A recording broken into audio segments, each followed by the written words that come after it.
আসসালামু আলাইকুম। আজ আমি আপনাদের সাথে 0 থেকে 6 মাস বয়সী বাচ্চাদের জন্য একটি নিমা কাটিং ও সেলাই করে দেখাবো।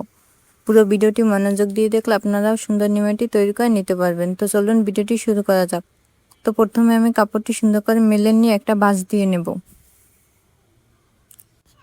সামনের সাইড কিন্তু যেহেতু আমি সামনের সাইডে বুতাম ঘর তৈরি করব, তাই সামনের সাইড কিন্তু আমি খোলা রেখেছি। এক পাশ খোলা আর অপর পাশ কিন্তু আমার বন্ধ সাইড। তো খোলা সাইড থেকে আমি 2 ইঞ্চি পরিমাণ কাপড় ভাঁজ দিয়ে নেব বুতাম পট্টি তৈরি করার জন্য। তো এবার বন্ধ সাইডটা এরপর মিশিয়ে সমান করে একটি ভাঁজ দিয়ে নেব। তো এখানে চওড়া আছে 7.5 ইঞ্চি পরিমাণ, আর এখানে আমি নিমা জামাটির লম্বা নেব 12.5 ইঞ্চি পরিমাণ। 1 ইঞ্চি সেলাইয়ের জন্য এক্সট্রা নিয়ে মোট 13.5 ইঞ্চি নিয়ে নেব। তখন কাঁধের মাপ নেব, কাঁধ নেব আমি 3.5 ইঞ্চি। তো নিচ থেকে আমি আর্ম হোলের জন্য 3.5 ইঞ্চিতে একটা দাগ দিয়ে নেব। তো এবার একটা বক্স তৈরি করে নেব। তো আর্ম হোলের জন্য শেপ দিয়ে নেব। তো এখানে আমি বডি নেব 20 ইঞ্চি, 4 ভাগের 1 ভাগ 5 ইঞ্চি, 1 ইঞ্চি সেলাইয়ের জন্য। তো নিচ থেকে আমি 6 ইঞ্চি নেব আর 1 ইঞ্চি সেলাইয়ের জন্য। তো এবার একটি রাউন্ড শেপ দিয়ে নেব।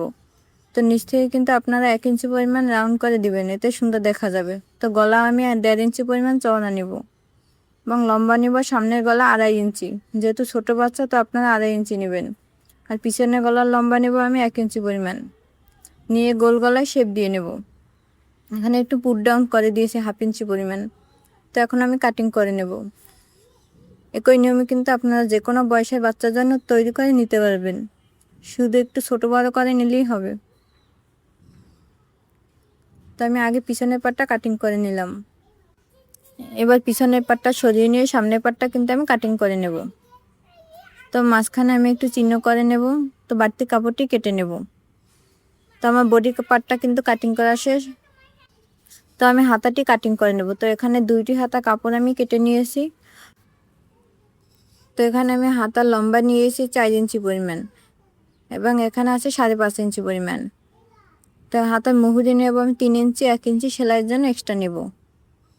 তো এখান থেকে 2 ইঞ্চিতে পরিমাণ দাগ দিয়ে হাতার রাউন্ড শেপ দিয়ে নেব। সুন্দর করে হাতাটি আমি কাটিং করে নেব। না, হাতা ছাড়াও কিন্তু শুধুমাত্র পাইপিং দিয়ে এটি তৈরি করে নিতে পারেন, গরমের বাচ্চাদের জন্য খুবই আরামদায়ক হবে। তো হাতা 2টা আমি কাটিং করে নিয়েছিলাম। তো গলার জন্য আমি পাইপিংটা কাটিং করে নেব। তো পাইপিংটা কিন্তু আপনারা আড়াআড়িভাবে কাটিং করে নেবেন। তো এখানে পাইপিংয়ের চওড়াটা নেব আমি 1.5 ইঞ্চি পরিমাণ। তো নিয়ে এখন কাটিং করে নেব। পাইপিংটা কিন্তু আমি জোড়া দিয়ে গলার সাথে জয়েন করে নেব। তো আমার পাইপিংটা কাটিং করা শেষ। তো চলুন আমি সেলাই করে দেখিয়ে দিচ্ছি। তো আমি আগে সামনের পার্ট সেলাই করে নেব। তো দেখুন সামনের পাশে যে সাইডে আমি বুতাম লাগাবো সেই সাইডটা কিন্তু আগে সেলাই করে নেব। ওই কাপড়টা কিন্তু আপনারা একটু বড় করে সেলাই করবেন। তো ভিডিওতে আমি যেভাবে দেখাচ্ছি তো এইরকমভাবে একটা পট্টি আগে সেলাই করে নেবেন। পট্টিটা উল্টো সাইডে সেলাই করে নেবেন।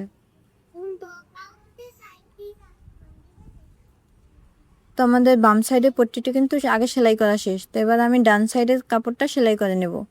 ডান সাইডের কাপড়টা কিন্তু আপনার নিচের দিকে ভাঁজ দিয়ে নেবেন। ডান সাইডের কাপড়টা উপরে থাকবে আর এবং এই কাপড়টা কিন্তু আপনাদের বুতামের ঘর হবে। তা আপনারা ভিডিওতে আমি যেভাবে বুতামের ঘরে কাপড়টা সুন্দর করে ভাঁজ দিয়ে সেলাই করে নিচ্ছি, তো আপনারা একই নিয়মে কিন্তু এটা সেলাই করে নেবেন। তারপর আপনাদের বুঝতে সমস্যা হলে আমাকে কমেন্ট করে জানাবেন। তো বুতামের ঘরটি আমার সেলাই করা শেষ। তো দেখুন বুতামের যে ঘর হবে সেটি কিন্তু উপরে থাকবে এবং বুতামের যে কাপড়টা সেটি নিচে থাকবে। তো এরপর আমি পিছনের পার্ট বসিয়ে নিয়ে কাঁধ জয়েন করে নেব।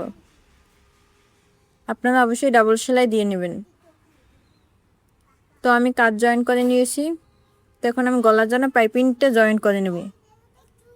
তো এরকমভাবে আড়াআড়ি দরে পাইপিংটা কিন্তু আপনারা জয়েন করে নেবেন, তাহলে কিন্তু বোঝাই যাবে না যে এখানে আপনারা জয়েন করে নিয়েছেন। তো দেখুন আমি কি সুন্দরভাবে পাইপিংটা জয়েন করে নিয়েছি। তারপর আপনাদের বুঝতে সমস্যা হলে আমাকে কমেন্ট করে জানাবেন। তো পাইপিংটা জয়েন করা শেষ। তো এবার আমি জামার উল্টো সাইডে কিন্তু আগে পাইপিংটা সেলাই করে নেব। তো একটু কাপড় বাড়তি রেখে সামনের দিকে ভাঁজ দিয়ে নেব, নিয়ে এখন পাইপিংটা কিন্তু সেলাই করে নেব। জায়গার কাপড় জায়গায় বসিয়ে কিন্তু এই সেলাইটা করে নিতে হবে।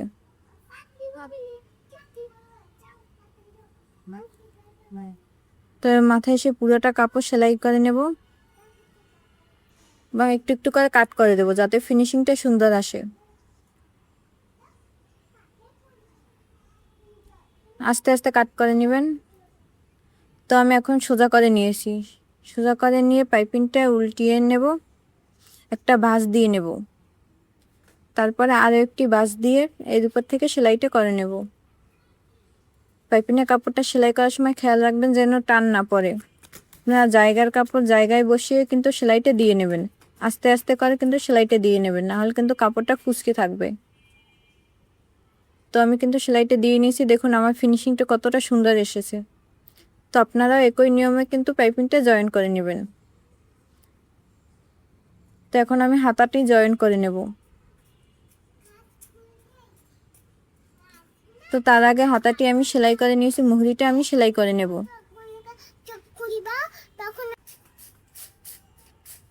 তো মুহুরি আমি 1 ইঞ্চি পরিমাণ রেখেছিলাম, তো 1 ইঞ্চি পরিমাণ দরে কিন্তু আমি মুহুরিটা সেলাই দিয়ে নিয়েছি। তো বাঁশ দিয়ে মাঝ বরাবর একটা চিহ্ন দিয়ে নিলাম। তো এবার আমি জামার যে কাট জয়েন করছি সেই কাট অনুযায়ী কিন্তু এই চিহ্নটা আমি বসিয়ে নেব, এতে করে দুই সাইডে কাপড় কিন্তু সমান থাকবে। সেলাই কাজে যারা নতুন তারা কিন্তু এরকমের করে আগে এক পাশ সেলাই করে পরবর্তীতে অপর পাশ সেলাই করে নিতে পারেন, এতে করে কিন্তু দুইটা হাতার সাইড কিন্তু সমান হবে, একদিকে কাপড় কম বেশি হবে না। যারা নতুন সেলাই কাজে তারাও কিন্তু একবার এই ভিডিওটি দেখলে তৈরি করে নিতে পারবেন। তো আপনারা ডাবল সেলাই দিয়ে নেবেন। তো একটি হাতা আমার সেলাই করা শেষ, তো অফ ক্যামেরায় কিন্তু আমি আরও একটি হাতা সেলাই করে নেব। তো অফ ক্যামেরায় আমি আরও একটি হাতা সেলাই করে নিয়েছি। তো এখন জামাটি উল্টে নিয়ে সাইড সেলাই করে নেব।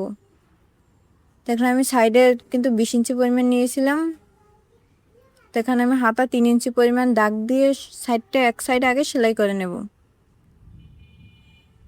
নিমা জামাগুলো কিন্তু বাচ্চাদের জন্য গরমে খুবই আরামদায়ক, এবং এটি কিন্তু আমি একটি ছেলে বেবির জন্য তৈরি করে নিয়েছি। আপনারা হাতা ছাড়াও কিন্তু তৈরি করে নিতে পারবেন।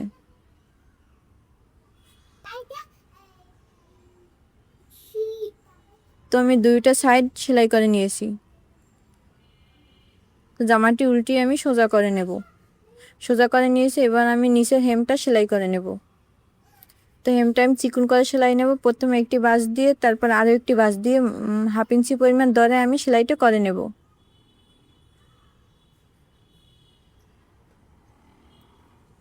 নিচের হেমটা কিন্তু আমি সেলাই করে নিয়েছি। তো কেমন হয়েছে অবশ্যই কমেন্ট করে জানাবেন। আসসালামু আলাইকুম।